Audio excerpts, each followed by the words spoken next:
Hello everyone, तुम्हा सर्वांचं स्वागत आहे आपल्या आरंभ या ई लर्निंग प्लॅटफॉर्मवर. कालपर्यंत किंवा मागच्या लेक्चरपर्यंत आपण काय केलं होतं की जे आपलं युनिट 2 आहे म्हणजे वोकॅब्युलरी सेक्शन जो आहे त्यापैकी आपण काय केलं होतं, सब युनिटपैकी आपण एक 11 या सब युनिटपर्यंत आपण पूर्ण केलेलं आहे. ते मागचे लेक्चर जाऊन तुम्ही पहा, म्हणजे तुम्हाला 11 सब युनिटपर्यंत जो पार्ट आपण कव्हर केलेला आहे तो तिथे पाहायला मिळेल. यानंतर आपण जो पाहणार आहे आत्ता पार्ट तो म्हणजे होमोफोन्स. आता जो आपल्याला पार्ट पाहायचा आहे तो म्हणजे होमोफोन्स, आणि त्यानंतर जो 13वा पार्ट आपल्याला पाहायचा आहे तो म्हणजे names of colours, things, shapes, vegetables, fruits आणि गेम्स. तर या सर्व गोष्टी आपल्याला पाहायच्या आहे. तर मग चला आता आपण सुरू करूया. तर होमोफोन्स म्हणजे काय रे, की होमोफोन्स म्हणजे असे शब्द ज्यांचा उच्चार सारखा असतो मात्र त्यांचा अर्थ काय असतात, भिन्न असतात. होमोफोन्स म्हणजे उच्चार सारखे, उच्चार त्यांचे सारखे असतात मात्र त्यांचा अर्थ काय असतो रे, भिन्न असतो. अर्थ मात्र त्याचे भिन्न असतात. तर असे कुठले कुठले शब्द आहे, एक आपण थोडेफार शब्द इथे पाहूया बऱ्यापैकी, आणि काही शब्द आपल्या वर्कबुक मध्ये तुम्हाला पाहायला मिळतील. तर अशा पद्धतीने होमोफोन्स कसे असतात हे आता आपण सुरुवात करूया. आता पहा, इथे पहा काय दिले मी, पीस आणि पीस असे दोन शब्द आहे. यांचा उच्चार जर आपण पाहिला तो पीस असा उच्चार होतो, पीस असा त्याचा उच्चार होतो. परंतु हा जो पीस आहे याचा अर्थ काय होतो रे, तुकडा. हा जो पीस आहे PIECE याचा अर्थ होतो तुकडा, आणि जो खाली जो पीस मी लिहिलेला आहे त्याचा अर्थ होतो शांतता. पीस म्हणजे शांतता. तर अशा पद्धतीने पीसचे दोन अर्थ आहे. जरी यांचा उच्चार सारखा असला तरी यांचे अर्थ मात्र भिन्न आहेत, म्हणून हे काय झाले आपले होमोफोन्स या कॅटेगरीमध्ये हे शब्द जातात. नंतर पुढचं पहा, फ्लोअर आणि फ्लोअर. फ्लोअर अँड फ्लोअर उच्चारांचा सेम आहे परंतु अर्थ पहा, हा जो FLOOR हा जो आहे याचा अर्थ होतो मजला, आणि FLOUR याचा अर्थ होतो पीठ. आपलं धान्यापासून जे पीठ आपण बनवतो, गहू असेल, बाजरी असेल किंवा ज्वारी असेल, यापासून जे पीठ आपण बनवतो त्याला म्हणायचं फ्लोअर असं म्हणायचं. त्यानंतर क्वाइट अँड क्वाइट, जरी उच्चारांचा काय असला सेम असला तरी स्पेलिंग मात्र याचं डिफरंट आहे थोडं, आणि म्हणजे अर्थ पण डिफरंट आहे. आता हे वरती जे क्वाइट लिहिलेलं आहे याचा अर्थ होतो शांत, याचा अर्थ होतो शांत, आणि जो क्वाइट असा लिहिलेला आहे याचा अर्थ होतो क्वाइट पूर्णपणे, म्हणजे क्वाइट क्वाइट युजफुल आपण असं म्हणतो. दिस course could be quite useful, म्हणजे हा तुम्हाला पूर्णपणे युजफुल असा कोर्स असणार आहे. तर अशा पद्धतीने क्वाइट याचे दोन अर्थ होतात. आता इथे पहा, सेल हा शब्द जो आहे याचा उच्चार करताना आपण सेल असंच करणार आहोत. इथे 3 शब्द दिलेले, सेल, सेल आणि सेल, परंतु त्यांचे अर्थ भिन्न भिन्न आहे. कसं ते मी सांगतो. आता इथे SAIL हा जो आहे सेल याचा अर्थ होतो समुद्रातील प्रवास, याचा अर्थ होतो समुद्रातील प्रवास. सेलिंग द बोट असं आपण जेव्हा म्हणतो, म्हणजे बोटीने समुद्रात केलेला प्रवास, त्याला सेल असं म्हणायचं. आता SALE हा जो सेल आहे याचा अर्थ होतो विक्री केलेल्या गोष्टी. काही गोष्टी आपण जास्त विक्रीसाठी ठेवलेल्या असतात आणि त्या विक्री केल्या जातात तेव्हा त्याला म्हणजे सेल, म्हणजे त्या विकल्या गेलेल्या आहेत असं. आणि सेल हे एक वर्ब फॉर्म आहे आपलं, याचा अर्थ होतो विकणे. विकणे म्हणजे हे क्रियापद आहे. सेल हे काय खालचं क्रियापद आहे. सर्वात खाली जे सेल आहे SELL, तर ते काय आहे, विकणे म्हणजेच क्रियापद आहे. अशा पद्धतीने या सेलचे 3 वेगवेगळे अर्थ आपण पाहिले, आणि त्यांचा उच्चार मात्र कसा आहे रे, सारखा आहे, म्हणून हे होमोफोन्स आहेत. त्यानंतर इथं पहा, याचा उच्चार होतो डायरी, याचा होतो डायरी. डायरी म्हणजे काय रे, तुमची रोजनिशी किंवा दैनंदिनी आपण त्याला म्हणतो, म्हणजे ज्यामध्ये आपण रोज गोष्टी नमूद करतो त्याला म्हणायचं दैनंदिनी किंवा डायरी. आणि डेअरी, डेअरी म्हणजे काय रे, दूध संकलन केंद्र किंवा जिथे दुधाचे पदार्थ वगैरे आपल्याला मिळतात, पनीर वगैरे किंवा ताक, दही अशा गोष्टी आपल्याला तिथे मिळतात, त्याला दूध डेअरी असं आपण म्हणतो. पहा, मिल्क डेअरी, आलं लक्षात. तर अशा पद्धतीने डेअरी आणि डायरी हे दोन शब्द आपण होमोफोन्स मध्ये यांना घेऊ शकतो. त्यानंतर पुढे पहा, वेस्ट, वेस्ट आणि वेस्ट असे 3 शब्द आहेत. आता जो पहिला वेस्ट आहे याचा अर्थ होतो वाया जाणे, याचा अर्थ होतो वाया जाणे. दुसरा वेस्ट जो आहे याचा अर्थ होतो कंबर, याचा अर्थ काय होतो रे, कंबर. आणि WEST वेस्ट म्हणजे पश्चिम दिशा, म्हणजे काय रे, पश्चिम दिशा, तर त्याला म्हणायचं वेस्ट. तर असे हे 3 प्रकारचे वेस्ट असे शब्द आहेत. त्यानंतर एक शेवटचा शब्द पहा, राईट आणि राईट. जरी यांचा उच्चार सेम असला तरीही हा जो राईट आहे पहिला, तर त्याचा अर्थ होतो बरोबर, राईट म्हणजे बरोबर किंवा योग्य असा, किंवा त्याला राईट म्हणजे उजवा, राईट हँड असं आपण जेव्हा म्हणतो तेव्हा, राईट हँड असं जेव्हा म्हणतो तेव्हा या राईटचा अर्थ होतो उजवा. तर अशा पद्धतीने बरोबर किंवा उजवा असा देखील त्याचा अर्थ होतो. आणि राईट, राईट म्हणजे काय, लिहिणे.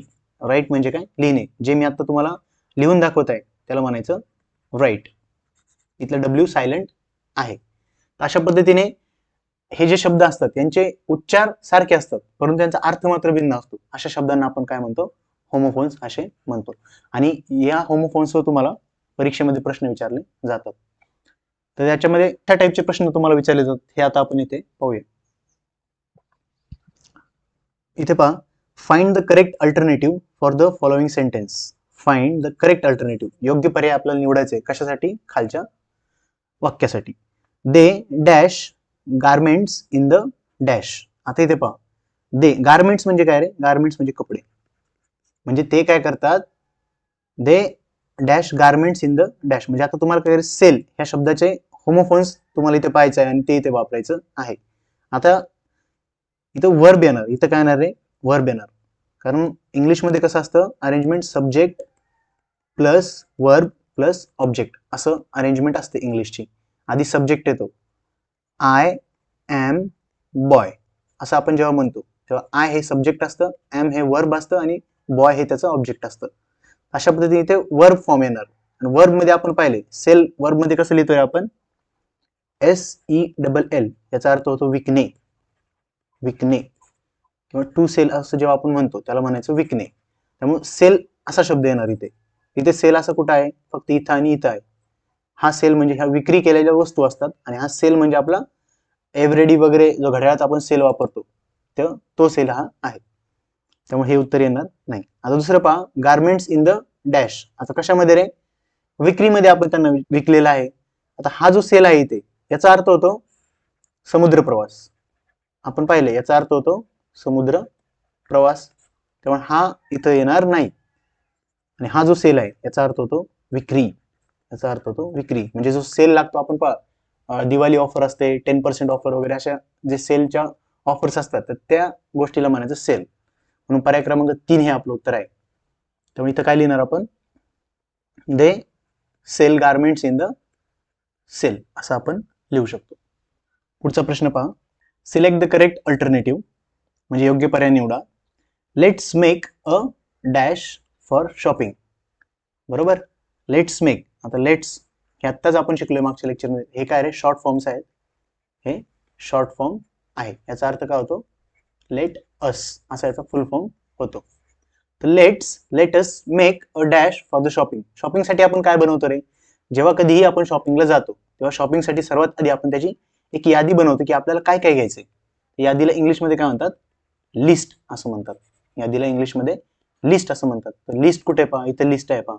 ह्या लिस्टचा अर्थ होतो यादी. ह्या लिस्टचा अर्थ होतो म्हणजे कमीत कमी, कमीत कमी असा याचा अर्थ होतो. ह्या लिस्ट असं काही नाहीये, लेस्ट असाही शब्द आपल्याला इथे उपयोगाचा नाही. आणि याचा अर्थ होतो कदाचित. लेस्ट, याला लेस्ट म्हणायचं, कदाचित. आपल्याला जे पाहिजे ते लिस्ट कुठले, पर्याय क्रमांक 1 हे आपलं उत्तर असणार आहे.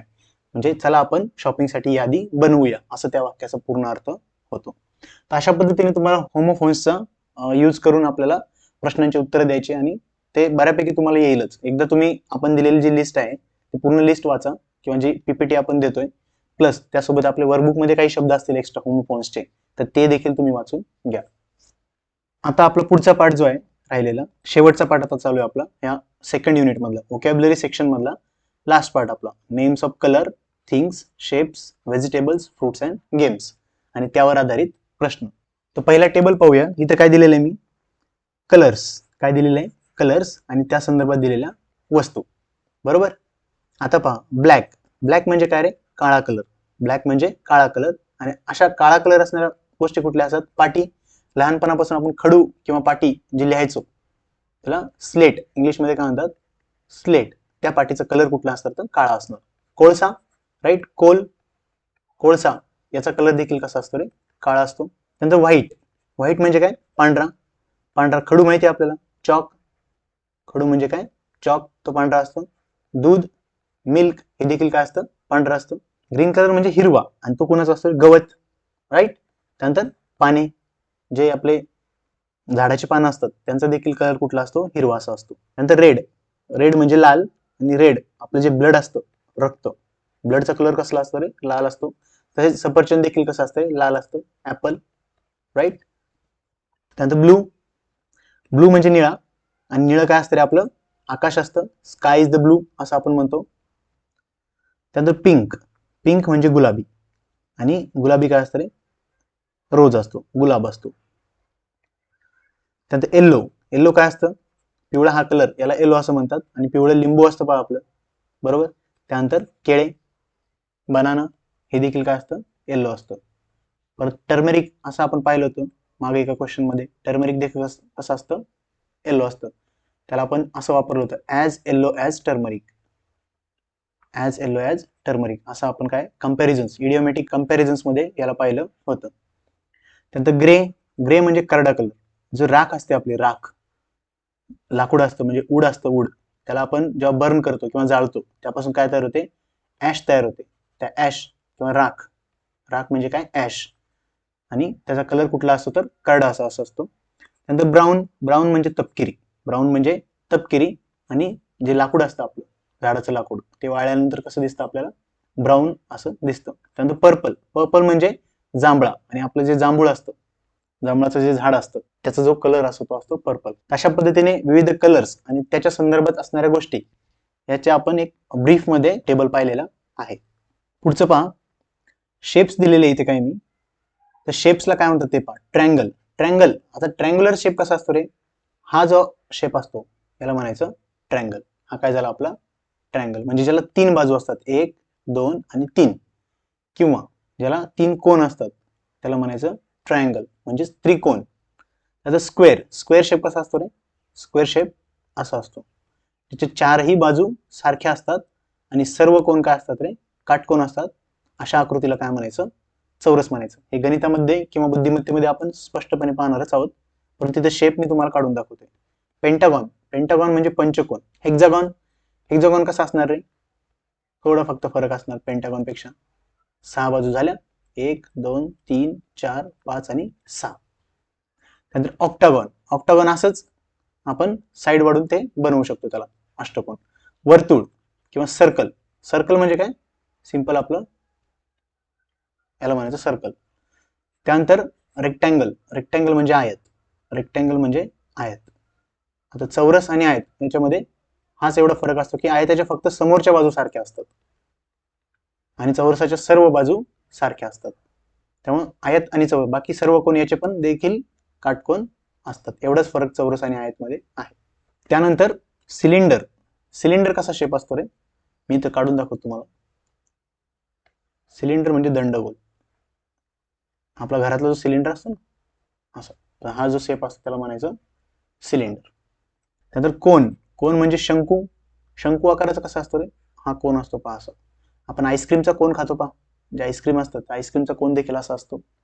किंवा आपण बर्थडे पार्टीजला जी टोपी घालतो ती देखील अशी कोन शेप असते, बरोबर. त्यानंतर क्युबॉइड, क्युबॉइड म्हणजे इष्टिकाची ती, क्युबॉइड म्हणजे इष्टिकाची ती कशी असते रे? सिंपल अशी, सोपं आहे काढणं, असे याचे साईड कनेक्ट केलेले असतात, याला म्हणायचं क्युबॉइड शेप. आता क्यूब, क्यूब म्हणजे हा, क्युबॉइड मध्ये जसे आयत वापरले तसे क्यूब मध्ये काय करतो आपण? फक्त चौरस वापरतो असे. हा झाला तुमचा क्यूब. अशा पद्धतीने हे सर्व शेप्स आपल्याला जर क्वेश्चन मध्ये आले तर आपल्याला ते ओळखता आले पाहिजे, किंवा त्यांच्याशी रिलेटेड ज्या गोष्टी आहेत ह्या गोष्टी देखील आपल्याला ओळखता आल्या पाहिजेत. तर चला आता याच्यावर आलेले क्वेश्चन्स आपण एकदा पाहून घेऊया, म्हणजे त्यानंतर आपलं हे पूर्ण वोकॅब्युलरी सेक्शन जो आहे सेकंड, तो पूर्ण आपला कंप्लीट होऊन जाईल. पहिला क्वेश्चन पहा, identify the shape given in the picture, choose the correct option. पहा लगेच आला, पहा आत्ताच आपण शिकलो आणि तो लगेच इथं आलेला आहे. आयडेंटिफाय द शेप, तर हा कसला शेप आहे रे? आईस्क्रीमचा कोन असा असतो पहा, आईस्क्रीम याच्यामध्ये खातो आपण, किंवा बर्थडे पार्टीमध्ये जी टोपी वापरतो, बर्थडे कॅप छोट्या मुलांसाठी, तर ती देखील अशा शेपची असते, तर याला म्हणायचं कोन, याला म्हणायचं कोन शेप, बरोबर. त्यामुळे पर्याय क्रमांक 1 हे आपलं उत्तर आहे. क्यूब आपण पाहिला, क्यूब म्हणजे ठोकळा, ट्रायंगल, ट्रायंगल म्हणजे त्रिकोण, स्पेअर, स्पेअर म्हणजे काय असतं रे? स्पेअर म्हणजे भरीव गोळा असतो. स्पेअर म्हणजे भरीव गोळा. तर पर्याय क्रमांक 1 हे आपलं उत्तर आहे. पुढचा प्रश्न पहा. Identify the game and select the correct option. Identify the game. आता हा जे चित्र पाहिलं ही मुलं काय करताय असं जर तुम्हाला विचारलं तुम्ही लगेच सांगाल की सर हे दोरीच्या उड्या खेळतात. काय करतात ते? दोरीच्या उड्या खेळतात आहे. तर याला मध्ये काय म्हणतात? Hide and sick. आता हाईड अँड सीक म्हणजे काय रे? लपाछपी. हे लपाछपी खेळताय का? नाही, डेफिनेटली नाही, म्हणून हे उत्तर येणार नाही. मार्बल्स. मार्बल्स म्हणजे लहान मुलं जे गोट्या गोट्या खेळतात पहा, त्याला मार्बल्स खेळणं असं म्हणतात. तर हे देखील ते खेळत नाही. Skipping rope. स्किपिंग रोप म्हणजे काय होतं रे? दोरीच्या उड्या. म्हणून पर्याय क्रमांक 4 हे आपलं उत्तर आहे. हॉपस्कॉच हे नाहीये हे. त्यामुळं असं चित्रावरनं तुम्हाला ओळखणं बऱ्यापैकी सोपं जाईल. फक्त तुम्हाला त्याचे इंग्लिश शब्दांचे अर्थ माहिती असणं अपेक्षित आहे. पुढचा प्रश्न पहा. Choose the correct option for the given word shape. Shape म्हणजे काय? आकार. याला काय करायचं? आपल्याला करेक्ट ऑप्शन शोधायचा आहे. हाय. हाय म्हणजे उंच. आकार उंच असतो का रे? अजिबात नाही. आकार हा उंच नसतो. त्यानंतर नेक्स्ट ऑप्शन काय आपला? लो. नेक्स्ट ऑप्शन काय? लो. लो म्हणजे कमी उंचीचा किंवा कमी उंचीवर. तर लो असतो का आपला आकार? नाही. फास्ट म्हणजे जोरात. फास्ट म्हणजे जोरात. आकार आपला जोरात असतो का? असं पण काय नाही. सर्कल. सर्कल मात्र एक आकाराचा प्रकार आहे. म्हणून याच्याशी संबंधित जर कुठला शब्द असेल तर तो पर्याय क्रमांक 4. म्हणून पर्याय क्रमांक 4 हे आपलं उत्तर आहे.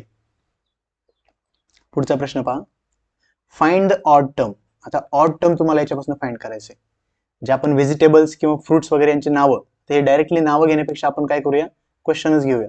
कारण हे आपल्याला बऱ्यापैकी माहिती असतात या गोष्टी आणि याच्यावर एक एक प्रश्न विचारला जातो. यामुळे जास्त खूप एफर्ट्स टाकून याच्यात जास्त मेहनत घेऊ नका. त्यापेक्षा ज्या क्वेश्चन्सवर म्हणजे आर्टिकल्स वगैरे हे जे इंग्लिशमध्ये पुढचा आपला पार्ट आहे याच्यावर तुम्ही जास्त मेहनत घ्या, कारण ते तुम्हाला युजफुल देखील आहे भरपूर. आता इथे पहा. Find the odd term. Cucumber. Cucumber म्हणजे काय रे? कुकुंबर म्हणजे काकडी. फेनुग्रीक. फेनुग्रीक. फेनुग्रीक म्हणजे काय असतं? मेथी. आपली जी मेथीची भाजी असते तिला म्हणायचं फेनुग्रीक. स्पिनॅच. स्पिनॅच म्हणजे पालक. आणि कोरिएंडर. कोरिएंडर म्हणजे काय रे? धनिया जे आपण म्हणतो हिंदीमध्ये, किंवा त्याला कोथिंबीर असं देखील म्हणतात मराठीमध्ये. कोथिंबीर त्याला म्हणायचं कोरिएंडर. आता याच्यामध्ये जर आपण पाहिलं तर पालक झालं, मेथी झालं किंवा धनिया झालं, या सर्व काय आहेत रे? पालेभाज्या आहेत. या सर्व काय आहेत? पालेभाज्या आहेत. परंतु काकडी, काकडी जर ही पाहिली ही काय? एक फळभाजी. एक फळभाजी किंवा ते फ्रूट टाईप आहे. म्हणून पर्याय क्रमांक 1 हे आपलं उत्तर आहे. बाकी सर्व पालेभाज्या आहेत आणि ही एकटी काय रे? फळभाजी आहे काकडी. म्हणून ऑड टर्म कुठली असेल तर काकडी ही ऑड टर्म आहे. म्हणून पर्याय क्रमांक 1 हे आपलं उत्तर आहे. पुढचं पहा. फाइंड ऑड वर्ड म्हणजे परत तुम्हाला वेगळा शब्द ओळखायचा आहे. कॅबेज. कॅबेज म्हणजे कोबी. ऑस्ट्रिच. ऑस्ट्रिच म्हणजे आपलं शहामृग, शतुरमुर्ग ज्याला म्हणतात, किंवा शहामृग त्याला म्हणायचं ऑस्ट्रिच. रॅडिश. रॅडिश म्हणजे मुळा. त्यानंतर ब्रिंजल. ब्रिंजल म्हणजे वांगे. आता इथे पहा. कॅबेज, रॅडिश आणि ब्रिंजल यावरून तुम्हाला समजत असेल की हे सर्व काय रे? फळभाज्या आहेत. या सर्व काय आहेत? फ्रूट व्हेजिटेबल्स आहेत. परंतु ऑस्ट्रिच हे मात्र काय आहे? एक पक्षी आहे. ऑस्ट्रिच काय? एक पक्षी आहे. यांच्यामध्ये वेगळा कोण ठरतो रे? ऑस्ट्रिच. म्हणून पर्याय क्रमांक 2 हे आपलं उत्तर आहे. ह्या पार्टवरचा आणि ह्या सेकंड युनिटवरचा आपण आता शेवटचा प्रश्न पाहूया. Choose the correct option for the given word. आता ह्या शब्दासाठी करेक्ट ऑप्शन निवडा. शेप. शेपसाठी आता शेप म्हणजे आकार. याच्यासाठी करेक्ट ऑप्शन आपल्याला निवडायचा आहे. अरोमा. अरोमा म्हणजे काय रे? तर अरोमा म्हणजे सुगंध. अरोमा म्हणजे काय असतं? सुगंध. इथे लिहून दाखवतो मी. रफ. रफ म्हणजे काय असतं रे? खडबडीत. रफ म्हणजे खडबडीत. आधी आपण अर्थ पाहूया. ब्रिक. ब्रिक म्हणजे वीट. जी वीट असते आपल्या घराच्या बांधकामासाठी आपण वापरतो त्याला म्हणायचं वीट. वेपर. वेपर म्हणजे वाफ. वेपर म्हणजे वाफ. तर सुगंधन आकाराचा काही संबंध आहे का? नाही. आकार खडबडीत वगैरे असं काही म्हणतो का आपण? नाही. आकार वाफ असं काही म्हणतो का रे? नाही. त्यामुळे 3 ऑप्शन तर आपले इथे कट झालेले आहेत. शेवटी एकच ऑप्शन उरतो आणि तोच आपल्याला सिलेक्ट करावा लागणार. पण तरी पण सांगतो, वीट याचा जो आकार असतो, विटेचा आकार कसा असतो रे? इष्टिकाची ती किंवा क्युबॉइड शेप जे आपण पाहिलं होतं अशी वीट असते. ही जी वीट असते त्याला म्हणायचं क्युबॉइड शेप. क्युबॉइड शेप असतो, म्हणून शेप किंवा आकार याच्याशी रिलेटेड कुठली गोष्ट आहे तर ब्रिक म्हणजे वीट. पर्याय क्रमांक 3 हे आपलं उत्तर आहे. तर अशा पद्धतीने आपण जो पूर्ण युनिट 2 आहे तो आज आपण येथे कंप्लीट केलेला आहे. तर व्यवस्थित याचे लेक्चर्स नसतील समजले तर परत पाहून घ्या, कारण हा खूप इम्पॉर्टंट युनिट आहे आणि याच्यावर भरपूर सारे क्वेश्चन्स तुम्हाला विचारले जातात. तर भेटूया नक्की पुढच्या लेक्चरमध्ये नवीन 3रा युनिट घेऊन. धन्यवाद.